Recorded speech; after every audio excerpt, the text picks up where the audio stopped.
Assalamualaikum semua. Bertemu kembali kita hari ni.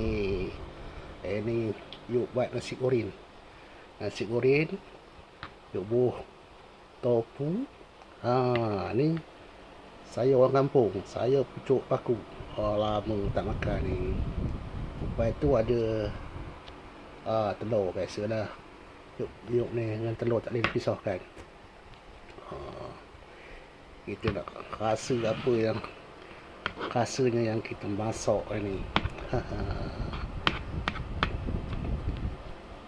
Boleh kita ambil rasa dulu. Tofu. Bismillahirrahmanirrahim.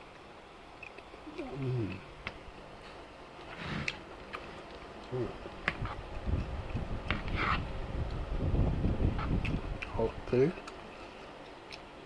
Kita ambil sayur dia pula. Cepat aku.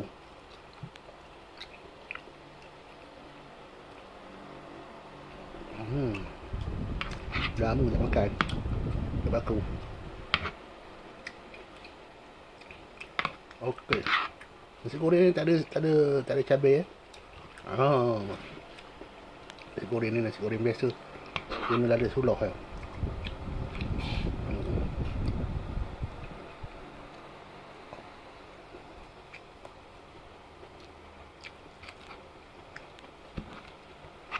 Ambil telur pula.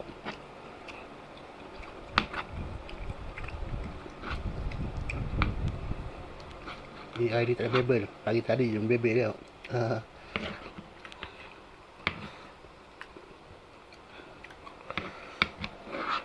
Wah, siapa yang tak suka makan pedas tu boleh lah buat nasi goreng macam ni. Senang je.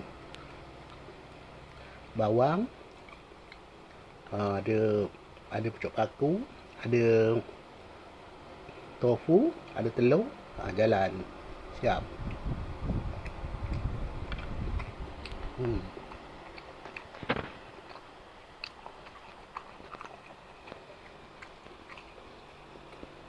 Kalau nak sedap dia boleh udang daging, sedap lah. Okey semua. Bye bye.